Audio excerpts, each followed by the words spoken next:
안녕하십니까. 전기공학과 2020-732012 이연수 전기전자 물성공학 턴 프로젝트 3 발표 시작하겠습니다. 첫 번째로 포토 공정입니다. 포토와 리소그래피가 합쳐진 말로 빛을 이용해 웨이퍼를 회로에 찍어내기에 이렇게 불립니다. 즉 웨이퍼 위에 반도체 제조를 위한 도면을 사진을 찍듯 기판 위에 빛을 사용해 패턴을 새기는 과정입니다. 포토 공정에 필요한 준비물입니다. 첫 번째는 웨이퍼입니다. 두 번째로 감광액, 포토 레지스터입니다. 감광액은 PAG, PAC, 폴리머 레진, 첨가제로 구성되어 있습니다. 세 번째로 노광 장비입니다. 대표적인 노광 장비로는 ASML의 EUV 장비가 있습니다. 이는 추후에 자세히 설명드리도록 하겠습니다. 네 번째로 포토 마스크입니다. 포토 마스크의 종류에는 투과식 포토 마스크와 반사식 포토 마스크가 있습니다. 다음으로 포토 공정의 8개 세부 공정입니다. 1번 웨이퍼 세정, 2번 웨이퍼 표면 준비, 3번 감광층 코팅, 4번 소프트 베이크, 5번 노광, 6번 포스트 베이크, 7번 현상, 8번 하드 베이크, 총 8개의 세부 공정을 거치며 진행됩니다. 웨이퍼 세정을 통해 표면의 오염물질 제거가 완료되었으면 그 다음으로 웨이퍼 표면 준비 과정을 시작합니다. 감광제 PR은 소수성이기 때문에 막 표면에 잘 달라붙지 않습니다. 따라서 오일 성분인 HMDS를 도포할 때는 N2가스를 일정한 압력으로 함께 불어넣어 강제로 HMDS가 막 위에 얇게 펴지게 합니다. 웨이퍼 표면 준비가 끝나면 감광층 코팅을 하게 됩니다. 감광액은 빛에 노출이 되면 화학적으로 성질이 변하는 물질로 웨이퍼와 이나지 역할을 하도록 만들어줍니다. 산화 공정을 거친 웨이퍼 위에 빛을 기록하는 매개체인 감광층을 스핀 코팅 공정을 통해 빠른 속도로 웨이퍼를 회전시켜 감광제를 얇게 펴지도록 합니다.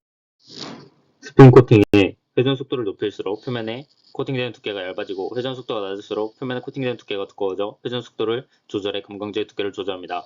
감광액의 종류에는 포지티브 PR과 네거티브 PR이 있습니다. 포지티브 PR은 빛을 받은 부분이 현상액에 이용해되며 네거티브 PR은 반대로 빛을 받지 않는 부분이 이용해됩니다. 필요에 따라 선택적으로 사용합니다. 감광층 코팅이 끝나면 소프트 베이크 공정을 시작합니다. 웨이퍼를 적당한 온도에서 베이크해서 솔벤트가 감광제에서 빠져나가도록 해야 노광 과정 시 솔벤트 영향으로 감광제가 의도치 않은 영향을 받는 것을 피하며 감광액의 결속 구조를 튼튼하게 할 수 있습니다. 소프트 베이크가 끝나면 노광 과정을 시작합니다. 광원에서 나온 빛이 패턴화된 포토 마스크와 렌즈를 거쳐 포토 레지스트 안으로 전사됩니다. 노광법은 크게 4가지가 있습니다. 첫 번째로 접촉 노광법입니다. 포토 마스크를 웨이퍼 위에 직접 올려놓고 패턴을 1:1 크기로 형성시키는 것입니다. 가장 저렴한 방식이지만 먼지가 웨이퍼상에 많아지고 감광막의 변형이 쉽게 발생한다는 단점이 존재합니다. 두 번째로 접촉 노광법의 단점을 극복하기 위해 개발된 근접 노광법입니다. 포토 마스크와 포토 레지스터 간에 약간의 갭을 두고 노광하는 방법으로 오염이나 포토 레지스터의 손상이 없어지는 장점이 있습니다. 하지만 갭 차이로 인해 빛의 회절 현상이 발생해 각막 위에 맞추는 패턴의 초점이 맞지 않고 갭에 비례하여 이미지가 커지는 문제가 발생하였습니다. 세 번째로 투사 노광법입니다. 포토 마스크를 통과한 빛을 광학계를 통해 굴절시켜 노광하는 방식으로 갭이 커질수록 문제가 되는 근접 노광법에 빛의 회절과 초점 불안정 문제를 해결하기 위해 렌즈로 빛을 모아 해결하였습니다. 네 번째로 EUV 노광 과정입니다. EUV 광원과 반사식 포토 마스크를 이용해 노광을 진행합니다. 이는 추후에 자세히 설명하겠습니다. 노광 과정이 끝나면 포스트 베이크를 진행하여 감광액의 표면을 평탄화시켜 단면의 굴곡을 제거합니다. 다음으로 현상 과정입니다. 현상은 트랙이라 불리는 장비에서 포토 레지스트의 노광부 혹은 비노광부를 제거하는 과정입니다. 현상액을 웨이퍼 위에 분사하고 웨이퍼를 회전시킨 뒤 일정 반응이 경과하면 찌꺼기를 제거해줍니다.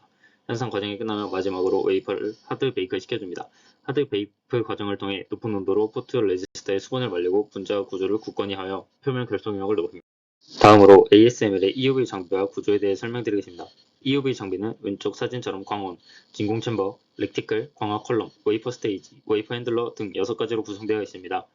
그렇다면 EUV는 무엇일까요? EUV란 13.5나노미터의 파장을 갖는 극자외선입니다. 그렇다면 EUV를 쓰는 이유는 무엇일까요? 공정에 사용하는 파장이 더 짧을수록 더 작은 칩을 생산할 수 있기 때문입니다. 각 부분의 동작에 대해 설명드리겠습니다. 첫 번째로 광원에서 EUV 빛을 생성하기 위해 레이저 플라즈마 소스에서 직경이 약 25미크론인 용융 주석 방울에 2개의 별도 펄스를 발사하여 주석을 기화시키고 EUV를 방출하는 플라즈마를 생성합니다. 이 작업은 초당 5만에 이루어집니다. 다음으로 진공 챔버입니다. EUV는 모든 것, 심지어 공기층에도 흡수되기 때문에 빛이 소스에서 웨이퍼까지 가는 모든 경로가 고진공 상태에 있어야 합니다. 진공 챔버 내부의 표면에는 매우 매끄러운 다층의 거울이 EUV의 빛을 반사합니다. 세 번째로 레티클입니다. 레티클에는 웨이퍼에 인쇄할 칩 패턴이 포함되어 있습니다. EUV에서 레티클은 간섭을 이용하여 패턴의 빛을 반사하는 다층 반사판입니다. 레티클은 좁은 빛의 슬릿을 통해 부드럽게 이동하며 한 번에 패턴의 작은 부분만 노출시킵니다. 네 번째로 광학 컬럼입니다. EUV 시스템은 렌즈 대신 여러 개의 다층 거울을 사용하여 EUV 빛을 웨이퍼로 유동하여 레티클 패턴을 4분의 1로 줄입니다. 다섯 번째로 웨이퍼 스테이지입니다. 웨이퍼의 위치를 조절하는 역할을 하며 각 노출에 대해 웨이퍼를 4분의 1 나노미터 이내로 배치하여 확인 및 조정이 가능합니다. 현재는 실리콘 원자 크기보다 작은 약 60피코미터까지 더 정확한 센서를 사용하여 초당 2만회 측정합니다. 여섯 번째로 웨이퍼 핸들러입니다. 정밀 로봇 암은 에어롭 시스템을 통해 시스템의 진공 환경 안팎으로 웨이퍼를 운반하며 위치 정확도 25 마이크로미터와 표면 온도 2밀리 켈빈 내에서 균일하게 작용합니다. 문제 2번입니다. 제가 고른 논문은 Characterization of the Polymerization of SU8 Photoresist and its Application in Microelectromechanical System MEMS 라는 제목의 논문을 선정하였습니다. 제가 이 논문을 고른 이유는 제가 만들고자 하는 높이의 High Aspect Ratio 포토레지스터를 만드는 과정과 방법이 자세히 설명되어 있기 때문입니다. 이 논문의 저자는 다음과 같고 출판 날짜는 다음과 같습니다. 논문이 실린 저널인 Material Characterization의 임팩트 팩터는 4.7입니다. 저는 문제 A번을 위해 네거티브 포토레지스트를 선정하였습니다. 그 이유는 퍼지스트 PR은 수십 마이크로미터의 두께만 만들 수 있어 불가능하였지만 네거티브 PR은 500 마이크로미터 이상의 두께도 만들 수 있었기 때문입니다. 저는 이러한 네거티브 PR 중에 SU8이라는 PR을 골랐습니다. SU8의 특징으로는 네거티브 PR이고 에폭시와 비슷한 성질을 가졌으며 자외선을 사용할 수 있습니다. 또한 100에서 500 마이크로미터의 두께를 만들 수 있고 50 이상의 하이 에스펙트 레이시오를 만들 수 있습니다. 또한 높은 해상도와 화학적 안정성을 가졌습니다. 포토 공정 8대 공정 과정에 따라 설명하겠습니다. 웨이퍼 세정이 끝나면 웨이퍼 표면을 준비합니다. 산화 처리된 실리콘 웨이퍼 위에 HMDS를 도포합니다. 이 과정이 끝나면 PR, 즉 SU850을 스핀 코팅법을 이용해 낮은 회전수로 두껍게 코팅합니다. 1000rpm으로 30초 동안 스핀 코팅하면 150 마이크로미터의 두께로 코팅이 됩니다. 원하는 두께를 얻기 위해 단층 코팅법을 사용합니다. 코팅이 완료되면 95도의 온도에서 45분 동안 소프트 베이크를 시켜줍니다. 다음으로 10mW per 강도의 자외선을 이용한 근접 노광법을 사용해 50초간 노광시켜줍니다. 이 과정이 끝나면 55분 동안 포스트 베이크 처리를 해줍니다. 그 다음으로 현상액으로 프로필렌 글리콜 메틸 에테르 아세톤을 사용하여 15분 동안 현상시켜줍니다. 마지막으로 300도 이상의 온도에서 하드 베이크 처리를 하여 거친 표면을 부드럽게 만들어줍니다. 아래 테이블 5는 논문에서 이 과정에 사용한 여러 조건들을 표로 나타낸 표입니다. 왼쪽에 피겨 4와 5를 보면 각각 고해상도와 하이 에스펙트 레이시오의 PR을 만든 것을 볼 수 있습니다. 여기에 더해 웹 애칭 공정을 사용해주면 피겨 13과 같이 최종적으로 150 마이크로미터 높이와 20 마이크로미터의 선폭을 가진 하이 에스펙트 레이시오의 PR 몰딩을 제작할 수 있습니다. 다음으로 문제 B번입니다. 저는 이 문제 또한 네거티브 PR인 SU8을 선택하였습니다. 다만 A번의 SU850 대신 20 마이크로미터 높이에 더 적합한 SU8-5를 선택하였습니다. A와 마찬가지로 웨이퍼 세정이 끝나면 웨이퍼 표면을 준비합니다. 산화 처리된 실리콘 웨이퍼 위에 HMDS를 도포합니다. 이 과정이 끝나면 PR, 즉 SU8-5를 스핀 코팅법을 이용해 A번보다 더 높은 RPM으로 회전시키며 RPM을 적절히 조절해가며 20 마이크로미터 두께로 코팅합니다. 이 역시 원하는 두께를 얻기 위해 단층 코팅법을 사용합니다. 코팅이 완료되면 95도의 온도에서 15분 동안 소프트 베이크 시켜줍니다. 다음으로 나노 공정을 위해 EUV를 이용한 근접 노광법을 사용해 노광시켜줍니다. 이 과정이 끝나면 17분 동안 포스트 베이크 처리를 해줍니다.